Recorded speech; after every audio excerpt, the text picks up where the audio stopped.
عرب اتحاد کے ترجمان کرنل ترکی المالکی نے کہا ہے کہ انہیں یمن میں غیر ملکی عسکری ماہرین کی موجودگی کے ٹھوس ثبوت مل گئے ہیں اور وہاں ایران کی حمایت یافتہ حوثی ملیشیا باغیوں کو عسکری تربیت دے رہے ہیں۔ منگل کو ترجمان عرب اتحاد کرنل المالکی نے سعودی عرب کے دارالحکومت ریاض میں ایک پریس کانفرنس سے خطاب کرتے ہوئے کہا کہ ان عسکری ماہرین نے حوثیوں کو ایک مربوط فوجی مواصلاتی نظام بھی مہیا کیا ہے۔ لبنان کی شیعہ ملیشیا حزب اللہ حوثیوں کی فوجی معاونت کی سرگرمیوں میں ملوث ہے۔ انہوں نے یمن کے شمالی صوبے سعدہ کے مختلف علاقوں میں حزب اللہ کے ماہرین کے حوثی ملیشیا کی کارروائیوں میں کردار کا حوالہ بھی دیا ہے۔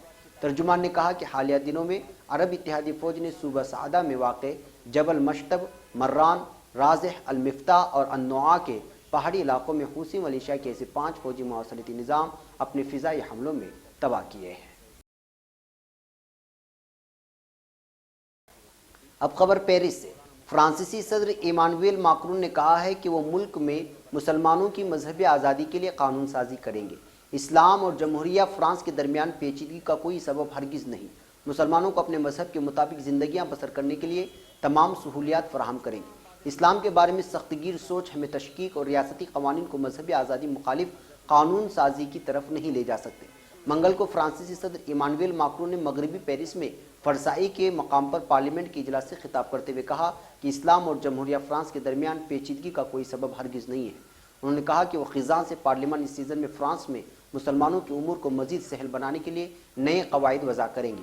فرانسیسی صدر نے کہا کہ ہم مسلمانوں کو اپنے ملک میں اپنے مذہب کے مطابق زندگیاں بسر کرنے کے لیے مزید سہولیات فراہم کریں گے اور انہیں ہر ممکن آزادی فراہم کریں گے تاکہ وہ اپنے مذہبی امور کو کسی رکاوٹ کے بغیر ادا کر سکیں۔ صدر کے اس بیان پر ایوان میں تالیاں بجائی گئی۔ انہوں نے کہا کہ اسلام اور جمہوریہ فرانس کے درمیان تعلقات میں کسی قسم کی پیچیدگی نہیں ہونی چاہیے۔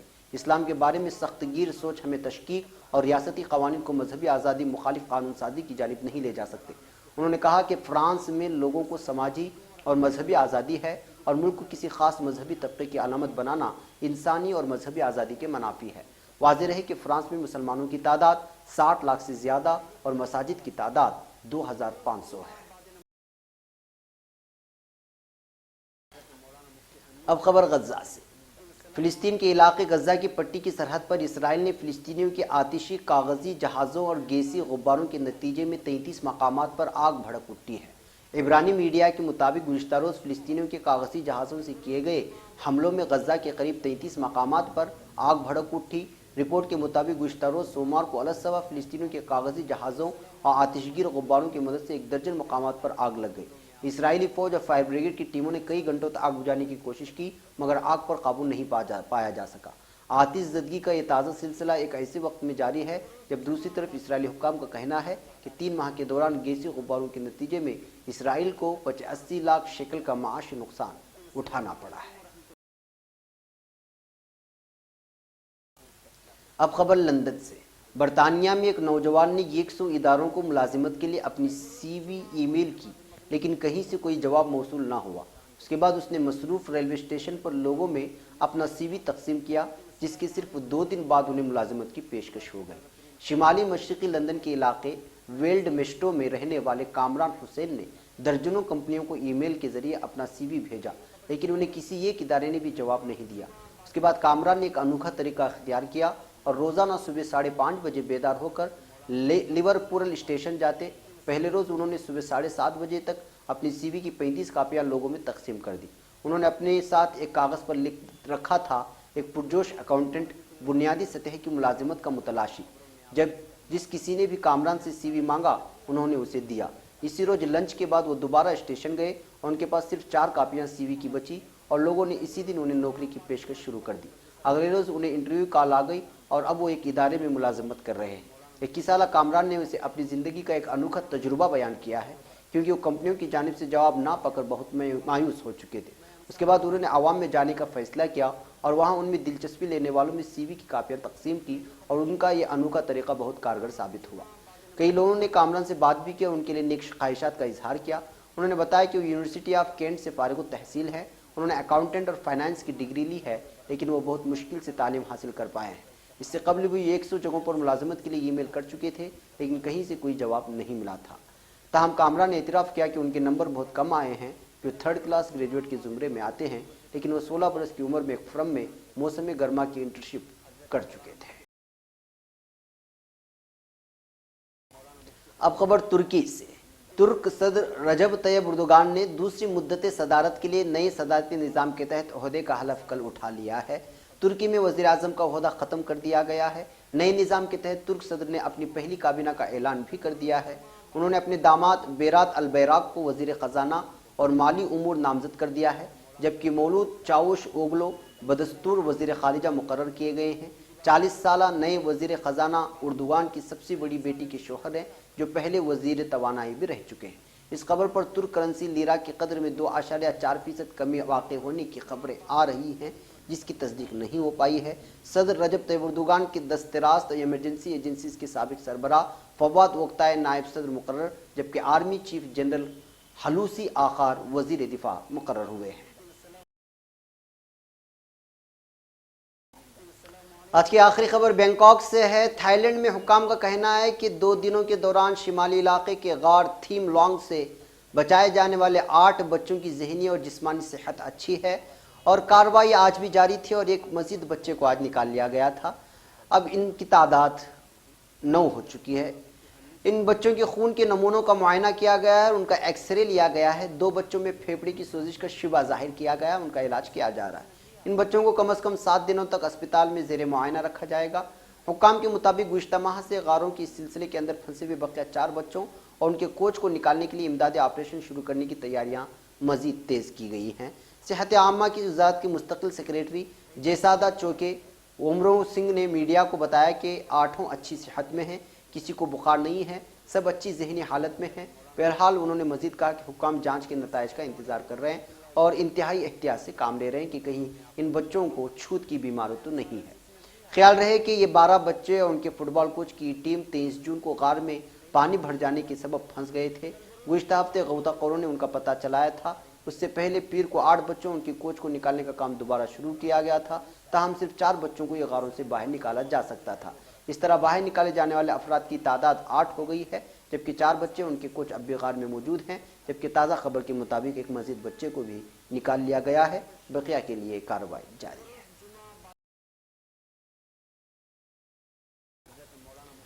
ناظرین، یہ تھی آج کی تازہ ترین خبریں۔ اگلی تازہ ترین خبروں کے ساتھ پھر آپ سے ملاقات ہوگی۔ اجازت سے پہلے پھر وہی درخواست کہ آپ ہمارے چینل کو سبسکرائب کرنا اور ہماری ویڈیوز کو شیئر کرنا ہرگز نہ بھولیں۔ ہمیں یہاں پر اجازت۔ السلام علیکم ورحمۃ اللہ وبرکاتہ۔